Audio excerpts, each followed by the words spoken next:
You guys came for basketball. Yeah, Let's talk seriously. about basketball. Yeah. Come on now. What do you think of just how you all were able to pull away in the second half, Caitlin, in particular? We're going to the Commissioner Cup Championship. Let's That's go! pretty exciting. Y'all want to talk about that? Let's talk. They thought no one would notice, but Caitlin Clark's face said everything before the mic even turned on. After a heated tangle with Marina Mabry, a reporter decided to poke the bear, and Caitlin did not come to play nice. Eyebrows raised, sarcasm locked and loaded, and the stare sharper than any three-pointer she's ever hit. Now, fans are analyzing every blink like it's a Zapruder film. Was it shade? Was it rage? Or just pure, unfiltered WNBA spice? Caitlin, when your head coach came out with a statement today saying she denounces all the racism that some people have felt in this league, players, trolls online, all those things, as one of the biggest stars in this league, what are your thoughts on the things not only your teammates have to endure, but just the entire league? And obviously, you spoke on this before, but just now your coach and your GM are talking about it as well. Yeah, it's definitely upsetting. I don't think nobody in our league should be facing any sort of racism, hurtful, disrespectful, hateful comments and threats. Those aren't fans, those are trolls, and it's a real disservice. The reporter barely finished the question before Caitlin Clark's eyebrows had already launched into orbit. Not the curious kind of eyebrow raise, not the surprised kind. No, this was the I can't believe you're actually going there again kind. The kind that says, really? We're still on this? If eye rolls were a sport, Clark would have logged a triple-double by now. Caitlin Clark, please leave this league and let it crumble. Please, this league does not deserve you. All this hate from these black people, all this hate from these lesbians, these people in the media, just go play basketball somewhere else. Your fans will follow you. We will follow you wherever you go. But let this shit crumble and burn to the fucking ground, man. Let the viewership drop below 50%. Let them lose hundreds of millions of dollars again, man. Let them go back into fucking irrelevancy. Nobody giving a damn about none of these players. Just leave. Because, of course, they didn't ask about the points she'd dropped, the clean passes, the actual game. No, they reached straight into the grab bag of lazy journalism and yanked out the same overcooked narrative. Heated moment, Marina Mabry, league targeting you. Rinse, recycle, repeat. At this point, Caitlin's got to feel like she's trapped in a poorly written soap opera where every episode ends with her villainized for existing too loudly. This is a public announcement. I need everybody to stop what they're doing and listen up. As we watch the WNBA every day because of the way they play the game, because I love the WNBA, I love the way they play the game, but we really watch it because Caitlin Clark and everybody watching. Now listen, if I keep bumping her, knocking her down, might get her a concussion, you might hurt her for real. For 2 weeks, she was done with like a hamstring. She was down. 55% of the viewership was down. She comes back the next game, it's about 3 million viewers. Now, let me tell you something. Growing up in the hood, they teach you this. Always protect the money. Y'all keep hurting her and all that. She going for a year or two. Ain't nobody gonna watch it. If nobody watches, how y'all gonna make and generate money? Her face didn't even hide it. There was no poker game here. Her jaw tightened, her eyes squinted just a hair, and there it was. That look you give when your patience just clocked out 5 minutes ago without notice. She wasn't angry, she was exhausted. Exhausted from the predictable headlines, from being the sacrificial lamb of viral sound bites. She could cure athlete's foot, and someone would still ask her if she's mad at the fungus.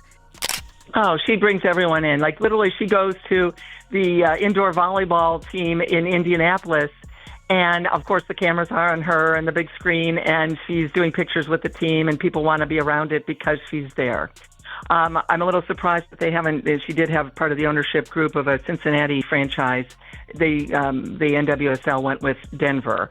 But to me, if I'm a league, I get Caitlin Clark involved in a ownership, part ownership, some kind of thing, any women's sports thing. You've got a magnet here, that attention magnet, the likes of which we have never seen in women's sports. Because apparently nothing Caitlin does can ever just be basketball. It's always got to be cloaked in drama, controversy, or some kind of made-for-TV melodrama. Score 30? Cool, but what did she say after that screen? Hit a clutch shot? Nice, but let's replay her side-eye during the inbound. The media treats her post-game interviews like an episode of CSI, WNBA. zooming in to facial expressions like they're decoding the Da Vinci Code of beef. And don't even get started on the way they try to paint the whole league like it's got a dartboard with her face on it. Caitlyn can't so much as adjust her headband without someone somewhere spinning it into an anti-Clark conspiracy. Look at the rat. He blinked twice. Clearly a signal to sabotage. They act like there's a secret society meeting in a candlelit locker room where everyone plots to trip her during warm-ups and steal her Gatorade. But you know what really fries the brain?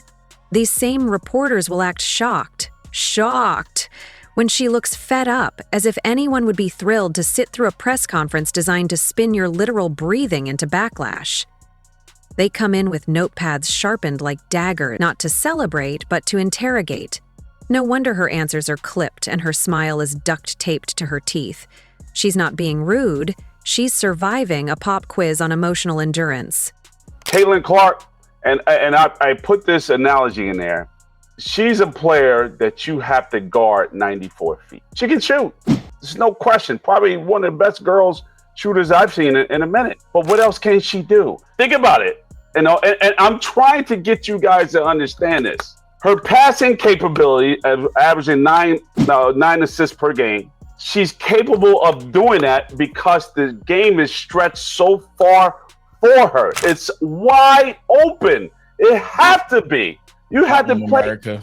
You have to play up. I've never seen anything like it. She creates havoc for defenses because you got to play heavy. She could deliver a flawless performance and still be asked if she's too competitive, too cold, too aggressive.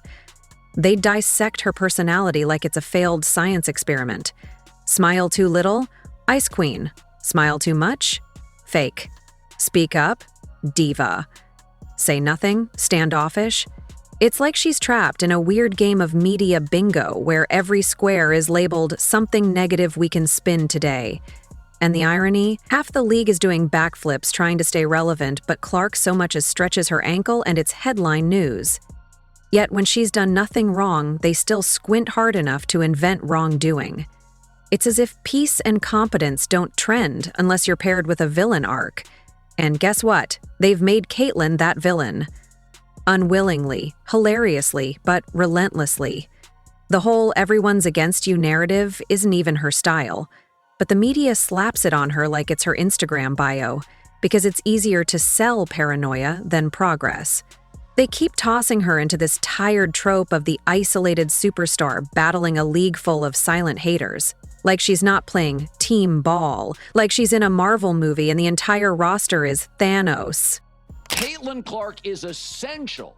The Caitlin Clarks, the Michael Jordans, the Christian Pulisic saying, I'm not going to go and play. It is essential to American sports, these disruptive figures who just don't owe us either toe the company line for the GM, it drives us crazy. Dissent drives us crazy.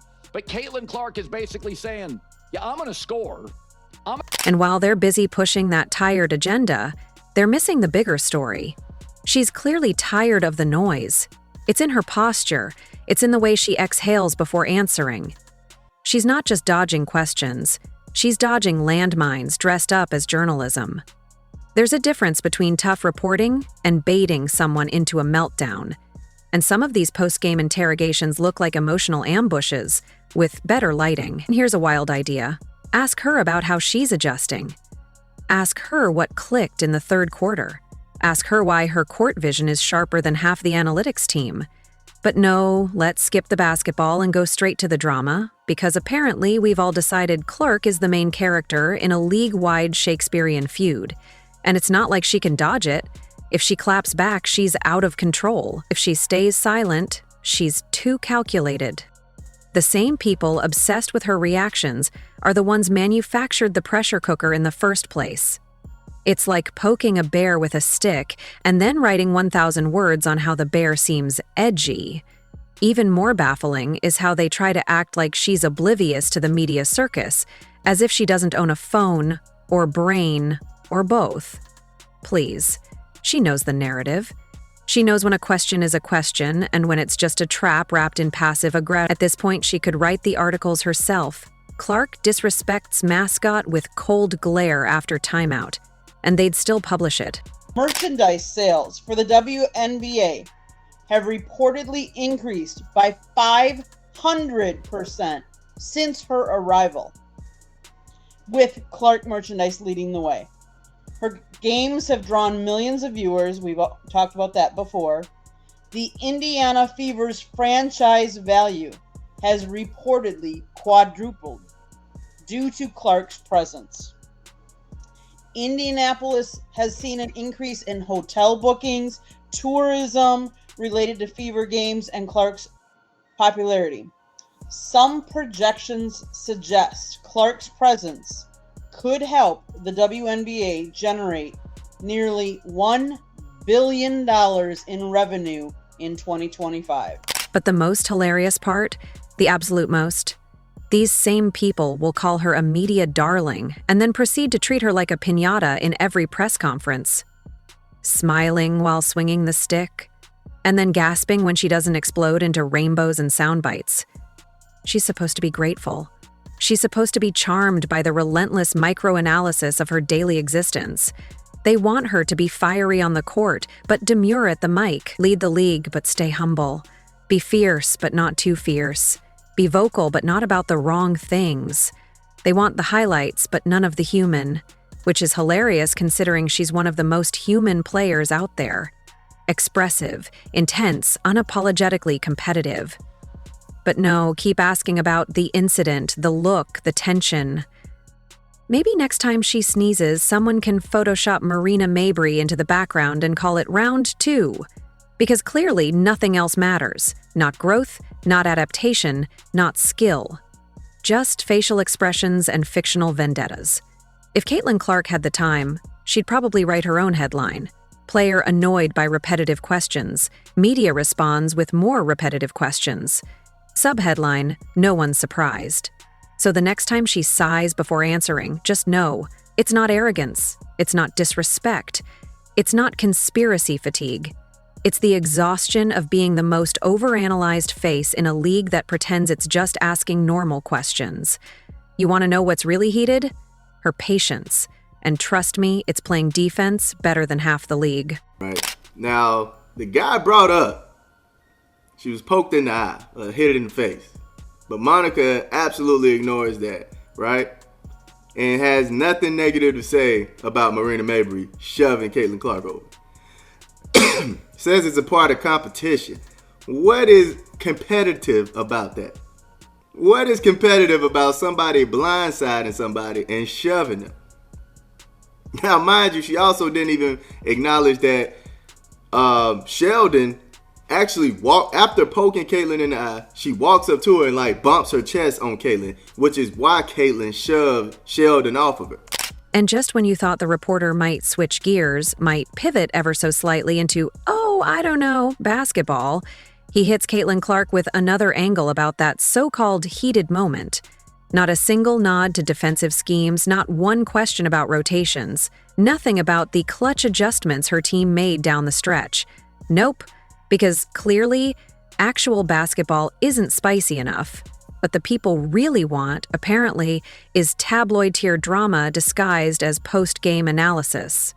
Not once in that whole exchange did the word team even slip out. Forget asking about strategy, forget acknowledging the playmaking, the discipline, the resilience. Nah, let's keep poking the hornet's nest and pretend we're doing journalism.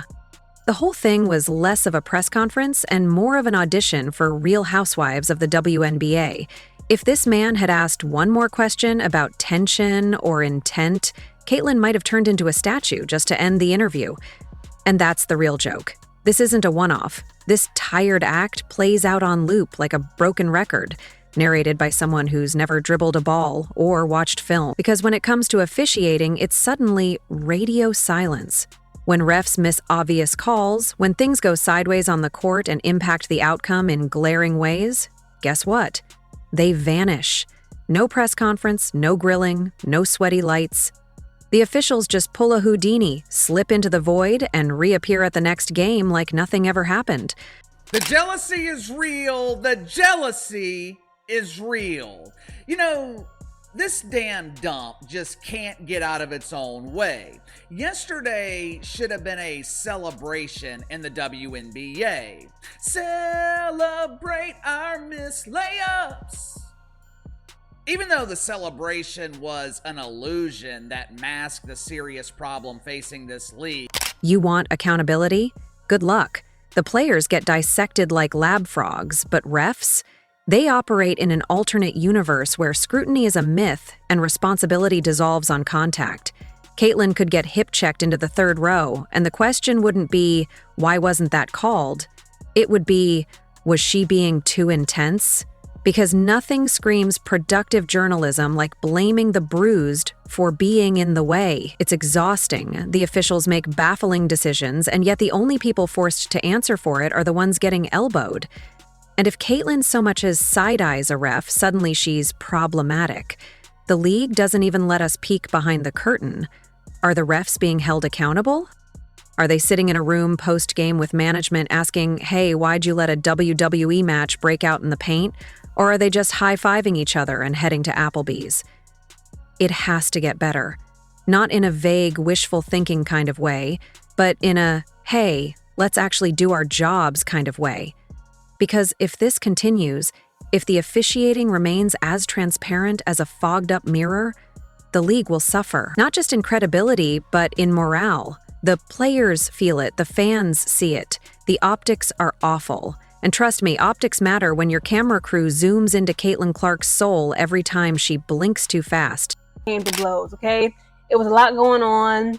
The Indiana Fever was able to defeat them in that game, but Sophie Cunningham said that she has gone too far. This is not the first time that people have accused Sophie Cunningham of just, doing way too much, being too physical, almost being an aggressive bully in the WNBA. And people are now calling for Caitlin Clark, as well as Sophie Cunningham, as well as Marina Mabry, and as well as JC Sheldon to get flagrant 1 fouls. Now, I'm going to tell you in this article what exactly the WNBA is going to do to all the ladies above. She's over it, you can tell. Not in a dramatic, walk-off-the-court sort of way, but in the, I have memorized this entire circus and could recite it backwards kind of way. And yet, somehow, she still manages to lace her shoes, step on the court, and conduct a basketball clinic in the middle of all the nonsense. The game slows down for her. Her court vision remains pristine. Even while the media is trying to paint her as the villain in a drama she didn't write, Caitlin's got that rare ability to compartmentalize chaos and extract clarity. While the narrative explodes around her like popcorn in a microwave, she's out there throwing no-look passes and splitting double teams. She processes the game like a chess master and reacts like a fighter pilot. She could be reading a thesis on rotational defense while being fouled and still find her teammate wide open on the wing. And that's the part they should be writing about. That's what's actually special. But it's hard to sell intelligence and skill when you can sell feuds and facial expressions instead. Apparently, nuance just doesn't get clicks unless it's wearing mascara and yelling at someone. It's wild, though. Because even when Caitlin takes a breath, scans the court, makes the right read, finds the open player, runs the floor like a general in motion, none of it seems to get the same screen time as 1 split-second glare. Fever game day, let's go. Listen, man, I know all the controversy, all types of foolishness is going on, but look, we gotta stay focused. Are we trying to win a championship or what? Are we trying to win a championship or what? If that is the case, we gotta turn the page and we have to focus on the task at hand, which is the Golden State Valkyries. We can't be worried about what happened last game. We beat that. Those were some bums. We beat them by 20, but yeah, we blew them out. The sun didn't stand a chance. The sun wasn't gonna shine that day. No chance. We gotta focus on the Golden State Valkyries and what they present. And here's the twist. She's still not complaining. Not in words, anyway. Her game speaks louder than anything she could say, but the frustration shows. It leaks through in the way she tightens her ponytail, the way she shrugs after yet another question that ignores the scoreboard. She knows the game better than most people asking her about it. She doesn't just play it, she understands it, controls it, bends it to her will. And still, she's being asked about high school drama moments in the middle of a professional showcase. If the WNBA wants to grow, this has to change. The game deserves better. The players deserve better. Caitlin deserves better. Because what's being missed here, by a mile, is that she's not just a spark plug or a highlight machine. She's a tactician. She's dissecting defenses in real time, flipping switches mid-scray, adjusting to pressure on the fly. She's not only outplaying her opponents, she's often 2 plays ahead of them.